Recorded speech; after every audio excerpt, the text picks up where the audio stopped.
até que ponto um diagnóstico precoce pode alterar a trajetória de uma criança autista. E para falar sobre esse tema que vocês acabaram de ver, a gente convidou a Babi, ou pra gente é Babi, mas é Bárbara, né? Sim. Psicóloga, especialista em autismo infantil. Aham. Bárbara, obrigado pela presença. Oi, obrigada pelo convite. Eu sou formada em psicologia, me especializei em análise do comportamento aplicada a pessoas autistas. Fiz mestrado também em análise do comportamento, mas eu não finalizei. E desde a metade da graduação, mais ou menos, eu trabalho com crianças autistas, e aí sempre trabalhei com crianças mesmo. É o meu foco, é o que eu tenho mais facilidade. E as crianças pequenininhas, então, desde crianças... A criança mais nova, assim, que eu atendi tinha 1 ano e 8 meses, então bem pequenininha. E é o que eu tenho mais facilidade, é o que eu gosto mais. E aí é isso. Então, desde da metade da graduação, mais ou menos, eu trabalho com isso. E sigo trabalhando até hoje, então acho que deve ter mais ou menos uns 8, uns 9 anos que eu trabalho com isso. E aí fui de atendimento então eu atendi em ambiente escolar, atendi em ambiente da casa da criança, atendi em clínica, e hoje eu sou supervisora dos casos, né? Então, existe toda uma equipe para uma criança, né? Para uma criança ser atendida, e eu sou a responsável pelo caso. Então, eu oriento as famílias, eu oriento os terapeutas que atendem, e é isso. Pô, que legal, 8 a 9 anos já. É bastante coisa. Eu já tenho uma pergunta já. Nesses 9 anos trabalhando com esse público, você percebeu uma crescente? Porque a impressão que eu tenho, vendo de fora, é de que a gente tem muito mais diagnóstico hoje, mas talvez é aquilo, né? Aquela lógica da gente só não sabia. Sim. Então, sim, tem realmente uma crescente, mas eu acho que tem algumas variáveis, assim, para terem crescido os diagnósticos. Então, como você falou, hoje a gente tem mais conhecimento sobre o diagnóstico e sobre as características, né? Então, é muito mais fácil a gente acessar esse conhecimento. E esse é um dos motivos, né? E as pessoas também conseguem chegar, as famílias, enfim, né? Conseguem chegar aos profissionais mesmo de saúde para conseguirem ter esses diagnósticos. E assim, na minha experiência, existem muitos pais e mães que acabam também descobrindo algum diagnóstico depois que vão procurar profissional para descobrir o diagnóstico do filho, sabe? Porque justamente antigamente tinha menos informação mesmo. Então esse é um dos motivos, assim, que tem mais diagnósticos rolando por aí. Por que não sei se você tem uma clareza nessa resposta, enfim, mas por que você acabou caindo para essa área específica? Então, na graduação, eu entrei para a faculdade querendo clinicar, querendo atender adultos mesmo. E numa parte da minha graduação, eu fui fazer um estágio para trabalhar com crianças hospitalizadas. E era um estágio curtinho. E eu gostei bastante de trabalhar não necessariamente no ambiente, mas trabalhar com crianças. E nesse hospital, eu conheci uma pessoa que me indicou para uma escola aqui de São Paulo, que uma parte da escola trabalha com crianças com deficiência, e daí deficiências de uma forma geral. E eu fui para essa escola e eu gostei muito, e a partir de lá eu só fui seguindo, sabe? Então eu não tinha necessariamente eu não tinha uma vontade específica de trabalhar com isso, mas quando eu entrei, eu gostei muito, e daí, assim, hoje eu não tenho vontade, por exemplo, de atender adultos, que era o que eu tinha vontade antes. Nem a gente tem vontade de lidar com adultos. É complicado. E eu gosto muito de crianças, então... eu sou muito feliz atendendo as crianças, então, inclusive, O fato de eu não atender adolescentes e adultos autistas, por exemplo, é porque eu gosto muito das crianças e eu gosto muito dos pequenininhos. Assim, eu acho que depois de estar nesse mundo e depois de ir atendendo e acompanhar todo o processo da criança se desenvolvendo, porque é isso, né? Tipo assim, um bebezinho de 1 ano e 8 meses tá começando a vida, então você vê. Porque daí acaba que a gente participa durante um bom tempo da trajetória dessa criança, né? Então, coisa de 2 anos, 3 anos, junto com essa criança. E assim, geralmente as crianças têm uma carga horária de atendimento muito alta. Então, a gente participa realmente de muitas fases da vida da criança. E além de o ambiente da clínica, por exemplo, a gente participa também do ambiente escolar, a gente participa também do ambiente da família. Então, a gente vê essa criança em ambientes diferentes. E eu acho isso muito legal, porque a gente consegue realmente identificar muitas coisas e muitas variáveis nos ambientes diferentes. Coisa que, por exemplo, se eu fosse atender um adulto, ou até se eu fosse atender uma criança ou um adolescente, né? Que é um adolescente neurotípico, a gente só ia ter... Quer dizer, eu só ia ter... eu só ia saber daquilo que a pessoa tá me contando, né? Eu não ia saber dos outros espaços que eu acho que é muito legal, assim, sabe? E, Bárbara, assim, o que neurologicamente muda numa pessoa autista, uma criança autista, sei lá, a síndrome de Down é o cromossomo. O que acontece na fisiologia? Então, o autismo é uma neurodivergência diferente de uma síndrome de Down, por exemplo, que tem uma questão genética envolvida. Então, no autismo não tem uma questão genética daí envolvida. Então, assim, tanto quanto a síndrome de Down, tem variáveis de ambiente, tem questões cerebrais, sim, envolvidas, mas não são questões genéticas Tão específicas assim como... tão específicas quanto uma síndrome de Down.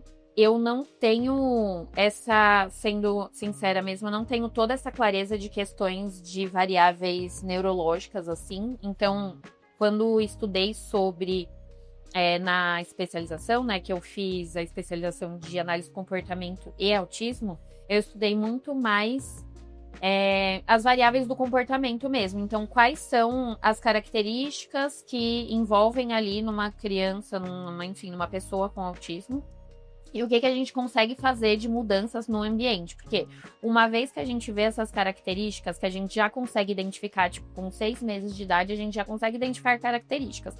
Aqui a gente não pode dar um diagnóstico tão cedo para uma criança, mas a gente consegue, por exemplo, identificando algumas características ali na criança, no bebezinho, a gente consegue intervir nessas características específicas para que essa criança justamente tenha uma qualidade de vida melhor, né? Então, uma vez que a gente... Porque o que a gente sabe hoje é que quando a gente identifica esses sinais e a gente consegue trabalhar em cima desses sinais desde quando é um bebezinho, a gente consegue ir mudando essas sinapses cerebrais.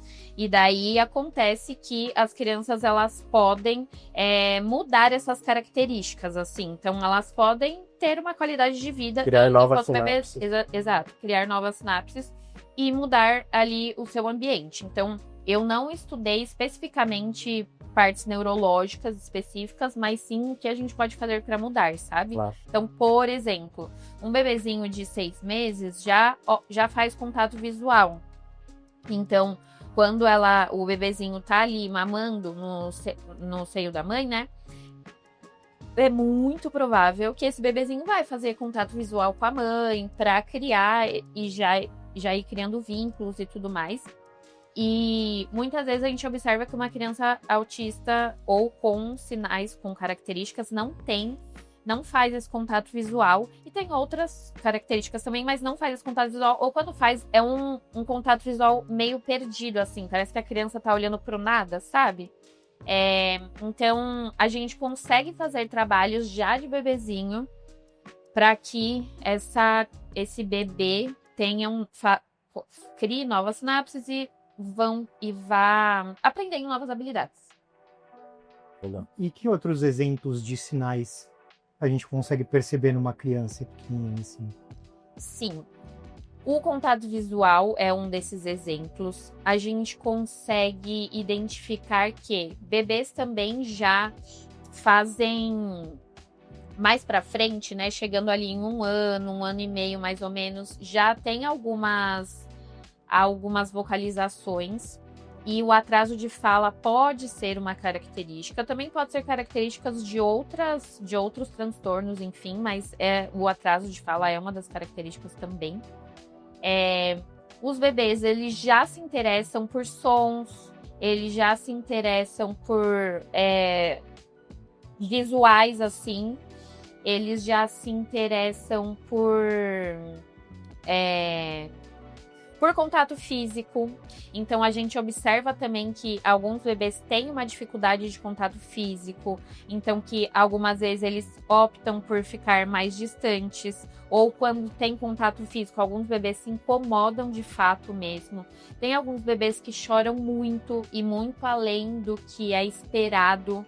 E às vezes um choro também que é diferente do que é esperado, tipo, como se a criança estivesse realmente muito incomodada e nada passa o incômodo, sabe? Então, tipo assim, não é fome, dá comida e não passa, faz carinho, não passa, não é frio, não é xixi, enfim, muitas coisas não cessam o incômodo do bebê. Também pode acontecer de outros atrasos, então, por exemplo, atraso para andar ou outros atrasos motores, né? Porque antes de andar, daí engatinha. Então, tem alguns bebês, quando descobre mais tarde, né? Por exemplo, descobriu quando a criança tinha 3 anos. Os médicos, eles vão fazendo uma retrospectiva. Então, alguns desses bebês, por exemplo, não chegaram a engatinhar, andaram direto. E isso pode ser uma característica. Não necessariamente mas que pode ser. Acho que essas são as características assim dos bebês que mais aparecem, sabe? Caraca, doideira. Assim, acho que eu não tinha tanta ciência disso. Recentemente a gente teve uma palestra lá sobre autismo no lugar que eu trabalho e tudo mais. Que foi muito surpreendente porque a pessoa que era palestrante era autista nível 2. E, legal. Cara, uma pessoa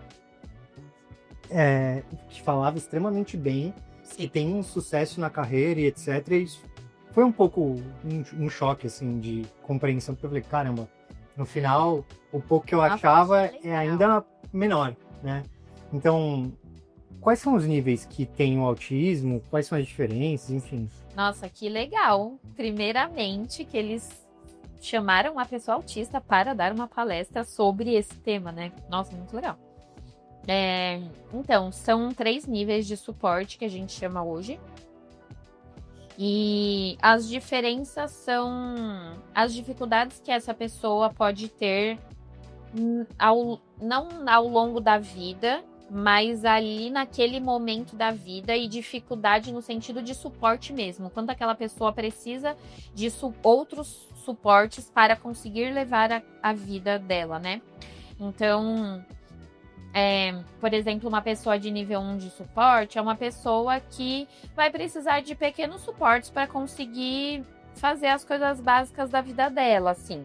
Uma pessoa nível 3 de suporte vai precisar de muito suporte. Por exemplo, eu trabalho hoje com um adolescente, e eu falei que eu trabalhava com bebês, mas eu comecei nesse caso quando ele tinha 4 anos. E hoje ele tem 13. Então, eu participei de muitas etapas da vida dele, assim. E ele é um menino autista de nível 3. E ele tem muitas dificuldades, assim. Dificuldades motoras, dificuldades sensoriais, que envolvem visual, que envolvem o tato, que envolvem cheiros. Então, por exemplo, Som. Então, por exemplo, se ele tá num ambiente que tem muito som, que tem muita gente, que tem muito barulho, ele vai se incomodar e ele vai ter dificuldade de estar naquele espaço.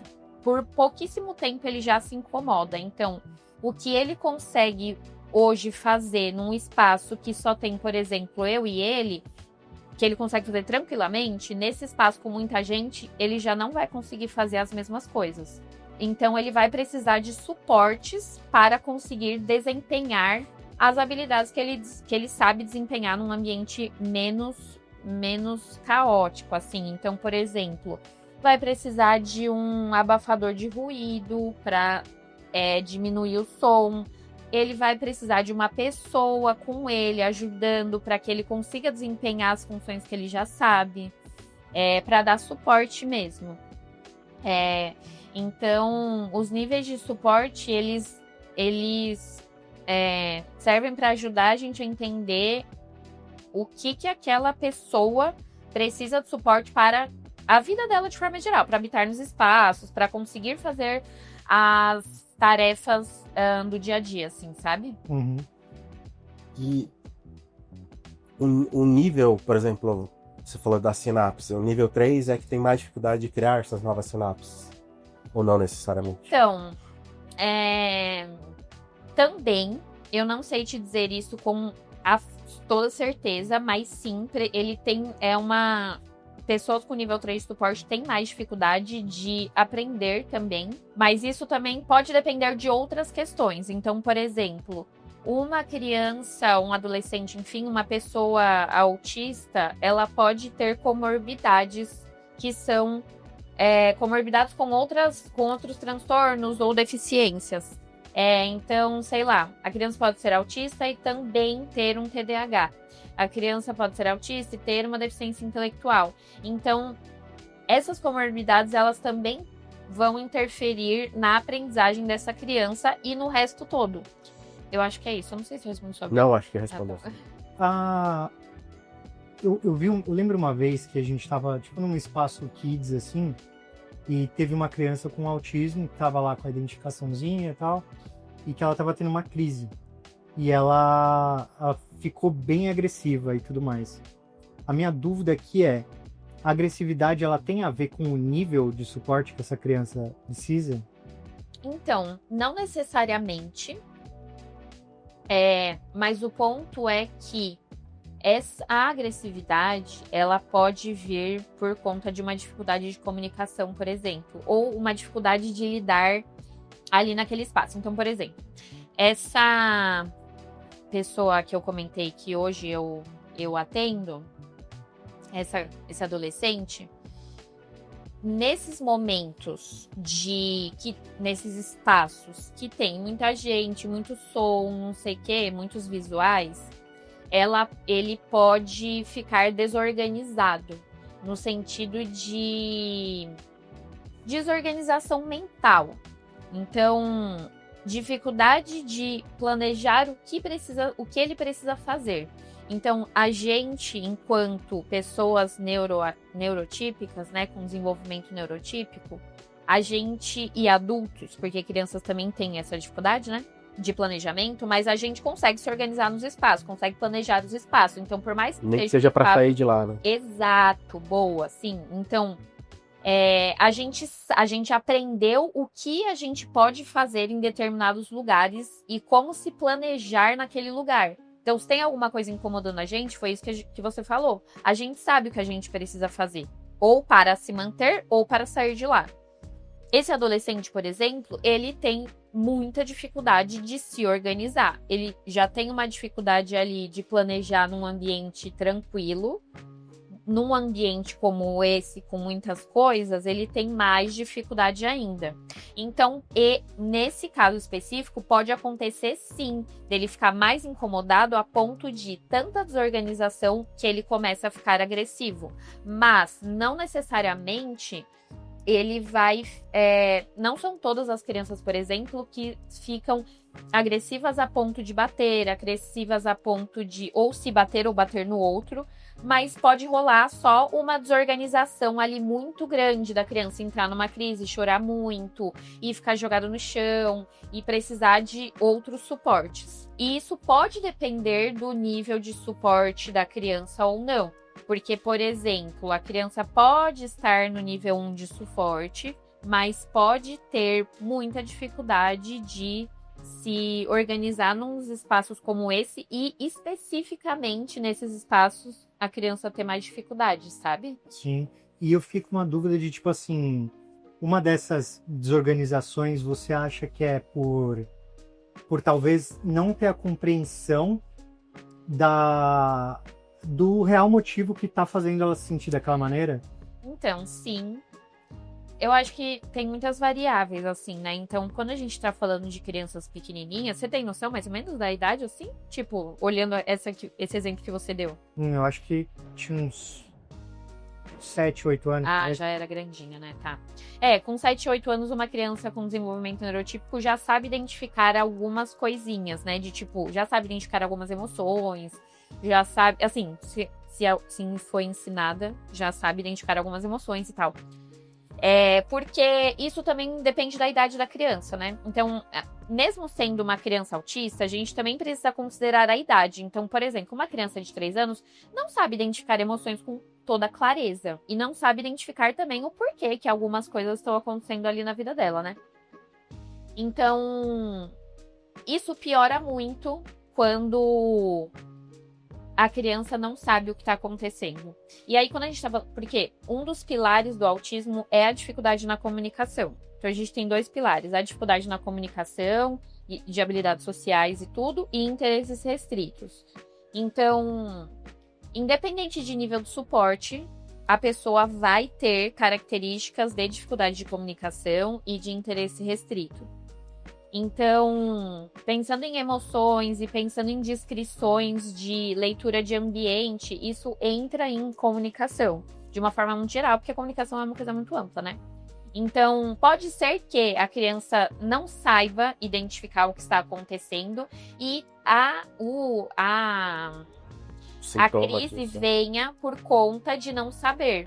Mas, eu acredito muito que a crise venha por conta de muitas coisas ao mesmo tempo, sabe? Exato. Então, por exemplo, sim, muitos estímulos no espaço, a criança não identificar o porquê que ela está incomodada, ainda mais uma criança, né, de 7 anos, assim, não saber o porquê está incomodada. Então, por exemplo, eu já estive num caso de uma criança de 6 anos que tinha uma boa percepção do ambiente, mas não conseguia descrever. Não conseguia descrever o que estava acontecendo. Então, eu já participei de momentos de crise dessa criança, de a criança ter falas de... Teve uma crise e pedir desculpa porque teve uma crise. Então, a criança tinha noção do que ela fez, porque daí uma crise é onde, de repente, a criança bateu, se jogou no chão, arremessou objetos e tal. E quando passou, a criança percebeu que aconteceu alguma coisa. Mas, e aí pediu desculpa por isso. Mas ela não entende o porquê que ela fez aquilo. Controle, exato. Tem consciência de que fez algo, mas não tem o controle de não conseguir fazer, porque essa é a única forma que ela... Naquele momento sabia o que dava pra fazer, então ela tinha recurso, sabe? Tipo assim, tô muito irritado, o que eu posso fazer, sabe? É isso que eu sei fazer hoje. Eu não sei falar, tô irritado, me ajuda, sabe assim? Naquele momento, era uma criança que não sabia. Então, eu acredito que tem uma questão de ambiente, tem uma questão de dificuldade de comunicação, e uma compreensão da própria criança mesmo, porque imagina você tá muito nervoso e você não sabe o que você pode fazer com aquilo, sabe? Isso, tipo assim, deve ser, nossa, muito frustrante. Tipo, essa era uma das minhas inquietações muito, assim, quando eu me encontrava com uma criança tendo uma crise, porque eu ficava, tipo assim, eu ficava muito triste, porque eu pensava, essa criança tá desesperada, ela não sabe o que fazer, sabe? Ela não tá fazendo isso de propósito, porque não tem nada melhor, ela vai jogar um negócio. Não, é porque ela realmente não sabe o que fazer, e deve ser muito difícil ser aquela criança naquele momento, sabe? Então, eu acho que é isso. Eu acho que envolve muitas coisas ao mesmo tempo, num momento de crise, sabe? Cara, e eu fiquei pensando numa parada. Tipo, primeiro, é difícil até pra gente, neurotípicos. Aliás, quem tem TDAH... É neurodivergente também. Então não posso me colocar no neurotípicos. Enfim. Então fica quieto, seu pai fala. Mas, na verdade, a minha pergunta tem muito a ver com isso, porque eu queria saber da sua visão como psicóloga sobre o atual cenário em que a gente se encontra, onde todo mundo é diagnosticado, se autodiagnostica mediante a Reels, Stories, Shorts, etc. Difícil, Então, né? cara, todo mundo tem TDAH. Galera, eu fui diagnosticado pela minha psicóloga Ele vai colocar o selinho dele aqui. e pela minha psiquiatra, coloca aqui. TDAH. Mas, cara, todo mundo aparentemente agora tem TDAH ou é autista e etc. Então, tipo, cara, o que você acha disso tudo? Nossa, eu tava discutindo com uma amiga esses dias. Porque eu acho que tem muitas coisas envolvidas nisso, né? Eu acho que a nossa cultura atualmente é uma cultura que interfere muito nisso também. No sentido de, pensando em um TDAH, né? A gente é bombardeado com muitos estímulos ao mesmo tempo, toda hora. A gente tá sempre fazendo alguma coisa, a gente não tem um tempo de descanso, enfim. E o que eu acho que isso interfere muito na forma como a gente vai lidar com as nossas questões ao longo do dia e ao longo da vida.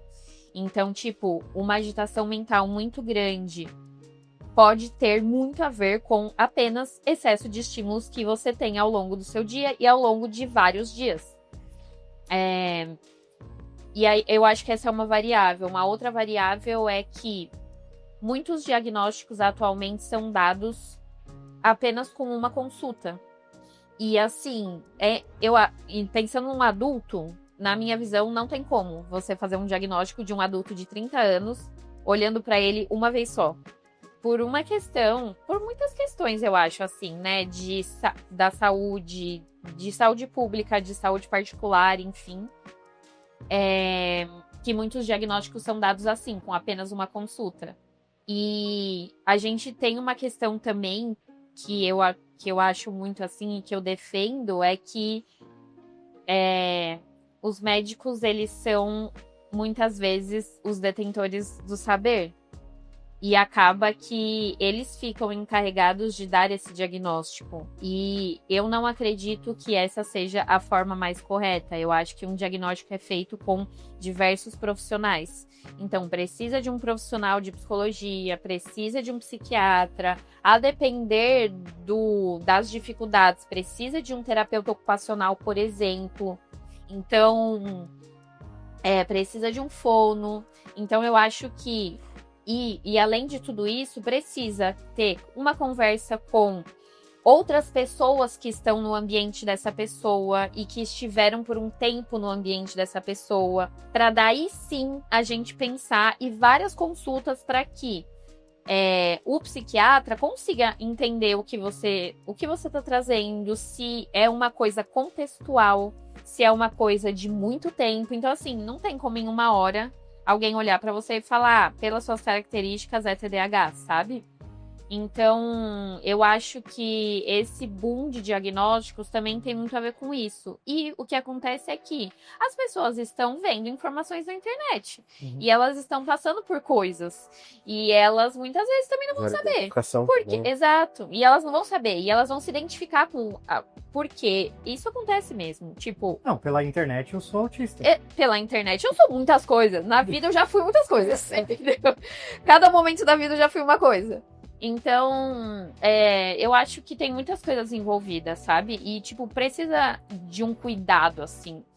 E eu acho que é isso, assim, né? Também pra gente ter acesso a esses profissionais diversos, infelizmente, é muito difícil, sabe? Então, para você ter acesso, às vezes, a bons profissionais que te olham realmente com cuidado, que te olham com atenção, que tem um olhar de fato atento, é bem difícil, sabe? Então, eu acho que todas essas variáveis interferem para isso. Eu até... Deixa eu te interromper um pouco. De tudo que você tá falando, eu tô entendendo que o papel, então, desse time como um todo é observação. No primeiro momento. No primeiro momento, Observação intensa sim. para criar repertório para a pessoa sair dessas situações, mas não quer dizer que necessariamente, sei lá, o acompanhamento acabou, daqui 20 anos ele passa por uma situação que ele também não saiba lidar. Sim. Inclusive, para mim... Porque não existe cura, né? Pensando Não sei. pensando Ela num fala- diagnóstico... pensando num diagnóstico, não existe cura. O que existe por exemplo, uma pessoa autista pode passar de um nível 2 de suporte para um nível 1 ao longo da vida, né? Era isso. Se dava para evoluir. Tá bom. Ao longo da... Ou regredir. Isso. Ao longo da vida, né, conforme o tratamento vai acontecendo e tal, a pessoa pode passar de um nível para um nível menor, de um nível 3 pro 2. de um nível 3 para um 2, um 2 para um, enfim. Mais do 1 pro nada. Mas, mas sempre vai ter aquele diagnóstico. Mas dá pra ir de 3 até 1? Dá pra ir. Então, aí depende também, porque depende do tratamento e depende também, por exemplo, de quando que esse tratamento começou. Então, às vezes o diagnóstico é muito tardio. Então, por exemplo, uma criança de 6 anos, às vezes é diagnosticada com 6 anos. E daí, essas sinapses que eu falei, até de quando a criança nasce até 7 anos, a gente sabe que tem é mais fácil das sinapses serem reconstruídas e serem feitas de outras formas. A partir dessa idade é mais difícil. Então, por exemplo, a gente, quando criança, agente neurotípico de desenvolvimento. Quando criança, vamos fazer aula de inglês. É muito mais fácil a gente aprender inglês quando a gente é pequenininho do que quando a gente é mais velho. E isso tem a ver com Capacidade de aprendizagem. a capacidade de aprendizagem, que quando a gente é criança é mais fácil de aprender. E então, se a criança é diagnosticada mais tarde, é mais difícil dessa criança aprender coisas novas, e não que é impossível, mas é mais difícil se a gente comparar com uma criança menorzinha. Então, é possível, eu acho que dependendo do tratamento, e eu ia fazer um adendo na sua pergunta, que até para mim, que vou fazer uma avaliação, quando vou fazer uma avaliação, o primeiro passo é conversar com os pais, para que os pais me tragam informações, e depois de conversar com os pais, é observar a criança. A gente usa ferramentas de avaliação, quer dizer, eu uso ferramentas de avaliação. As ferramentas, elas servem, tipo, enquanto psicóloga, né, porque quando a gente está falando de avaliação neuropsicológica, são avaliações diferentes, são testes diferentes. Enquanto psicóloga, eu uso para me nortear apenas. E quando o segundo passo, depois de conversar com os pais, é observar a criança. E aí eu vou observar essa criança sozinha, eu e a criança, eu vou observar essa criança com outras crianças, se essa criança tem outras crianças na família, com outras crianças da família, ou se já vai para a escola, vou observar na escola, vou observar com os pais. Então, esse é o primeiro passo, para daí depois eu olhar para essas avaliações, para essas ferramentas de avaliação. E daí os outros profissionais é exatamente isso. Então, eu não sei se você já passou em consulta com um psiquiatra alguma vez? Psiquiatra, bom. Tá. Uma consulta com um psiquiatra, mesmo que você não tenha um diagnóstico específico, a primeira consulta é basicamente isso. Ela faz várias perguntas da sua vida, de forma geral, de agora, né? Tipo assim, por que você tá me procurando hoje? Mas ela faz perguntas de ano passado, de às vezes quando você era criança, da sua relação, a depender da sua queixa, da sua relação com outras pessoas. Então é isso. E A depender de qual é a sua queixa atual, ela... E também, além disso, ela pode conversar, se você passa com outro profissional, né? Por exemplo, você faz terapia com um psicólogo, ela pode conversar com esse psicólogo, essa psicóloga, enfim, para também ter novas informações. Mas, a depender da sua queixa, ela vai esperar um tempinho e vai fazer uma consulta com você de novo daqui, sei lá, uns 2 meses para ver como que tá. Porque muitas coisas, como eu falei, dependem do nosso contexto. Exato, entendeu? Não sei, eu respondi a sua pergunta? Respondeu. Nossa, é muita informação, né, cara? Aulas. Pra variar, aulas. É muita informação, assim. Teve uma coisa que eu vou talvez desvirtuar um pouco do assunto, mas depois você vê se tem a ver com autismo de alguma maneira, enfim. Acho que, sei lá, os últimos, talvez 6 meses, eu comecei a falar com a minha terapeuta sobre altas habilidades. Certo. E aí, foi muito engraçado a minha frustração, que eu falei assim, caralho, ela tá achando que eu sou um gênio com alguma coisa. Coitado. E aí, aí eu falei assim, porra... De amigo para amigo mesmo, né? E aí eu falei assim, pô, de repente, sei lá, o pai, alta habilidade em comunicação, qualquer coisa desse tipo, sabe? Porque esse nome é extremamente sugestivo. Só que altas habilidades pode ser uma coisa negativa, tá ligado? Pode. Pô, é uma pessoa que eventualmente tem altas habilidades em agressividade, tá ligado? Então, tipo, cara, se você puder explicar um pouco mais sobre altas habilidades e tem alguma correlação com o autismo de alguma maneira, enfim... Então, pode ser uma comorbidade. Eu não sei muito sobre altas habilidades, mas como eu tinha falado das comorbidades, né? Então, pode ser TEA e ter algum outro transtorno, alguma outra questão. Altas habilidades, pessoas autistas podem ter altas habilidades. Então, ela é uma pessoa que vai ter as características do TEA, né, do autismo, e também vai ter as características das altas habilidades, e por isso que também, às vezes, um diagnóstico é muito difícil de se dar, porque um diagnóstico, por exemplo, de TDAH pode ser confundido, às vezes, com um diagnóstico de ansiedade, por algumas características, e por isso que pode ser contextual também. Mas eu não sei muito sobre altas habilidades, então eu não consigo falar sobre isso. E, Babi, uma pergunta. Hoje acho que existem escolas que são específicas para crianças que são atípicas e tudo mais. Como que tá um pouco desse cenário? Você acha que faz sentido ter escolas separadas? Se deveria ser todo mundo junto e aí ter mais profissionais para acompanhar? Enfim, o que você pode falar? Então, existem algumas escolas atualmente que são específicas para crianças com deficiência, né? Então, não são as escolas tradicionais, as escolas regulares.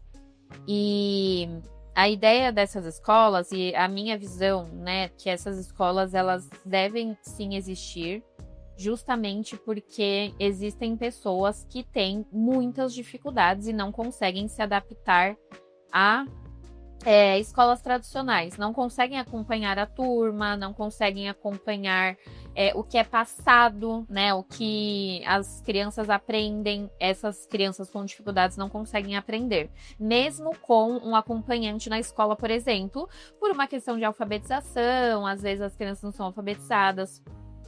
E outras coisas, né? São mais difíceis de aprender mesmo.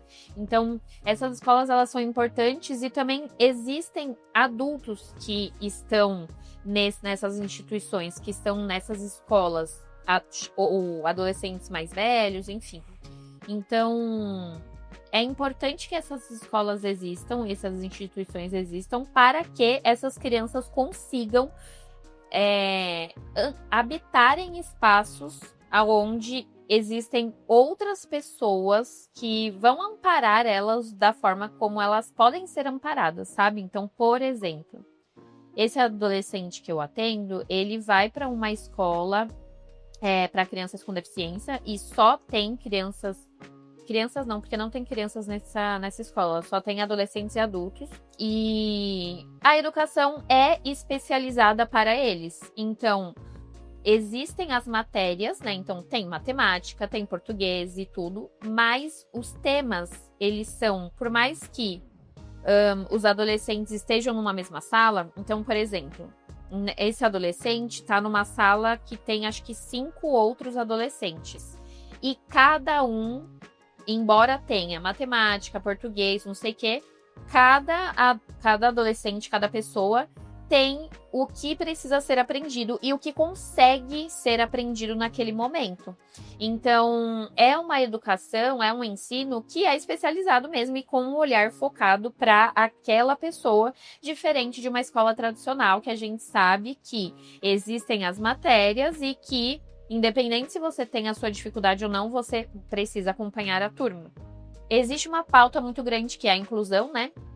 Só que a gente sabe que a inclusão não é feita da forma como ela deveria ser feita. Então, por exemplo, famílias que não têm acesso ou que não têm condições de pagar um acompanhante, uma criança que tem dificuldades de aprender vai ficar largada na escola, vai ficar largada na sala.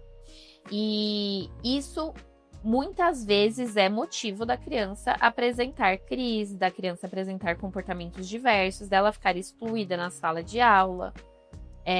Então, A inclusão mal feita piora a situação da criança. exato. A inclusão mal feita. Existem escolas que fazem uma inclusão muito boa, mas assim, da minha experiência, são poucas as escolas. Da minha, né? Daí tô falando bem de particular. E assim, eu convivo com muitos outros profissionais também de psicologia e tal. E a reclamação é muito recorrente, sabe? Que as escolas não sabem fazer inclusão. E eu acho que existem muitas coisas envolvidas também na inclusão, né? Então, numa faculdade, atualmente eu não sei como que tá a grade da pedagogia, mas na época que eu me formei, eu sei que não tinham muitas informações sobre inclusão, ou sobre autismo, ou sobre deficiências específicas, numa faculdade, numa grade, né, curricular de pedagogia. Então, como é que essa pessoa vai sair da graduação e vai conseguir lidar? Não vai conseguir lidar. Só que eu, enquanto profissional de psicologia, sempre estive, por exemplo, muito aberta, quando eu vou numa escola, de ensinar e de ensinar tanto sobre aquela criança, sobre o que eu sei daquela criança, quanto ensinar sobre autismo especificamente e sobre comportamento, que é a minha área de estudo. E muitas escolas não estão prontas para esse debate. Muitas escolas não querem mesmo ouvir explicações ou trabalhar junto. Então, o que eu atualmente falo muito para os pais que eu trabalho é que, independente se aquela escola tem inclusão no sentido de tem outras crianças com deficiência ou tem profissionais que entendem sobre o assunto, eu prefiro que seja uma escola aberta apenas. É uma escola que está aberta para a sua criança, porque uma coisa que acontece muito também é que os pais vão visitar a escola, os pais comunicam que a criança tem TEA, a escola inventa alguma desculpa, de repente não tem mais vaga, sabe? Então, o que eu sempre falo para os pais é isso. Às vezes a escola é muito boa. Assim, no olhar geral, é uma escola muito boa. Mas tá aberta pro seu filho? Se não tá aberta, não vai ser uma boa escola. A escola tá aberta para outros profissionais, para os profissionais da equipe do seu filho? Não tá aberta, não vai ser uma escola legal. Você foi visitar a escola, você gostou, você conseguiu conversar, você olhou os espaços, viu as outras crianças, você gostou? Então pronto, a gente vai nessa escola e a gente faz um trabalho nessa escola, sabe? Então, atualmente eu prefiro muito mais uma escola aberta à minha equipe do que uma escola especializada em TEA, ou uma escola que tenha já inclusão, que às vezes isso não significa nada, sabe? Entendi. Então eu acho que é isso, eu acho que é importante, é necessário terem escolas e instituições especializadas, mas eu acredito muito que uma criança pequenininha, por exemplo, de 3 aninhos, e que tenha acesso a um acompanhante, deveria ir, a depender do caso, mas assim, na minha experiência, a maioria dos casos, acompanhado por alguém, por um adulto que tenha um suporte de uma ajuda mesmo, sabe? De uma pessoa que já tem mais experiência no assunto, e essa criança ser acompanhada por esse adulto, a gente consegue fazer um trabalho muito legal, sabe? Então, eu acho que é isso. Acho que você já falou parte da resposta da próxima pergunta, que é... Bom, você já falou de como escolher escolas, né? O que você precisa avaliar ali. Mas, para os pais e mães que estão, talvez, observando um comportamento não natural dos filhos, especialmente isso, né? Por 6 anos já talvez começou tarde, 6 anos é tão pouco, né? Então, o que você indica para esses pais? Observar o quê? Procurar quem? Sim. Eu acho que desde pequenininho, assim, de bebezinho, eu acho que o acompanhamento com bons pediatras já é uma coisa muito importante, porque um bom pediatra vai conseguir identificar características que são de um desenvolvimento ideal para aquela criança conseguir se desenvolver melhor. E eu acho que conviver com aquele bebê de fato, estar atento àquele bebê de fato, e eu sei que isso também tem muitas variáveis, né? Porque as pessoas... Eu ia falar gente, mas eu não tenho bebê. Mas as pessoas têm filhos, né? E a vida tá acontecendo para além daquele bebê, né? Então, às vezes é muito difícil, mas eu acho que buscar informações de quais são as características de um bebezinho de 2 meses. O que um bebezinho de 2 meses pode fazer? E eu acho que o que um bebezinho de 4 meses, o que um bebezinho de 6 meses, enfim, pode fazer e se atentar a esses pequenos sinais, sabe? E eu acho também que uma coisa importante, mas que eu acho que é outra discussão, mas que é uma discussão que é relevante, assim, que eu acho que faz parte do processo, que é quando a gente vai pensar em ter um filho, a gente já tem toda uma expectativa de como esse filho vai ser, de como essa filha vai ser. Idealiza, né? A gente idealiza muito e a gente geralmente não vai pensar que pode vir a ter algo.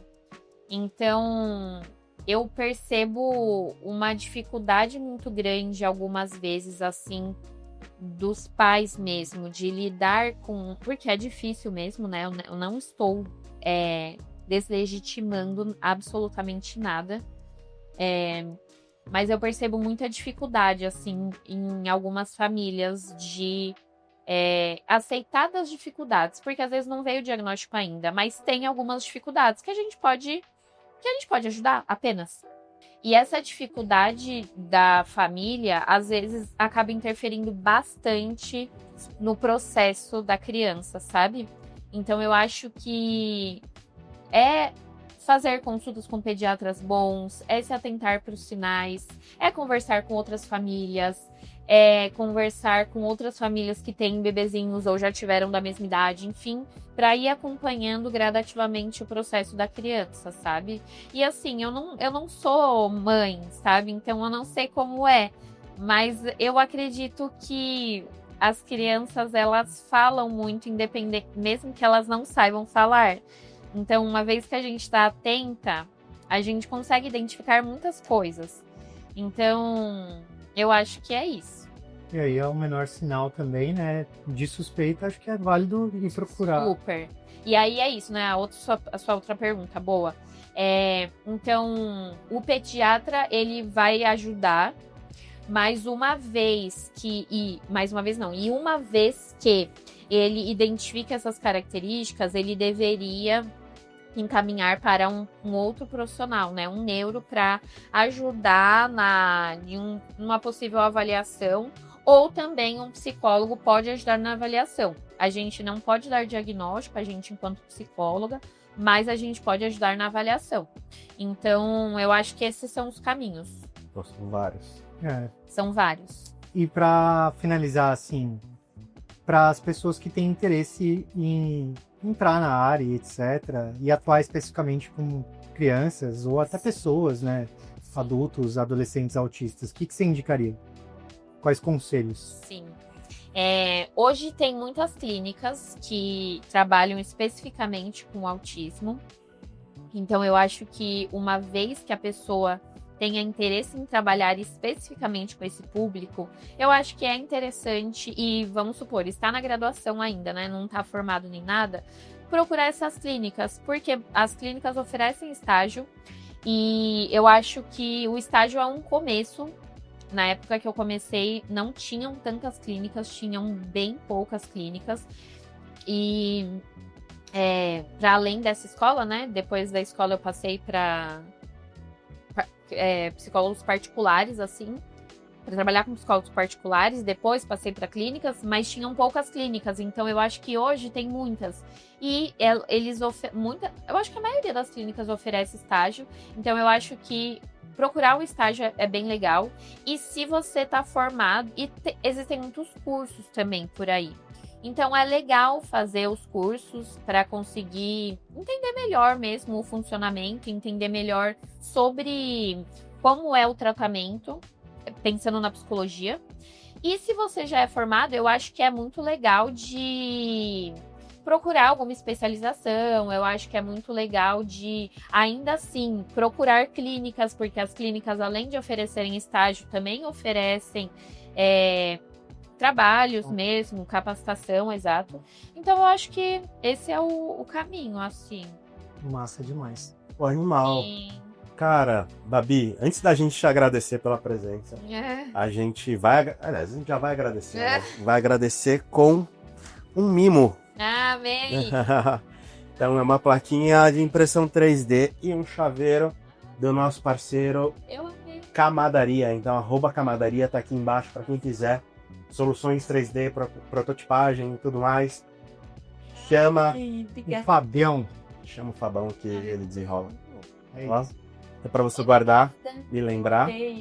E também não podemos deixar de mencionar o nosso querido editor José da Kijiko Filmes, É isso aí. que faz todas as edições aqui dos nossos episódios, os cortes que vão para as redes sociais, para o YouTube também.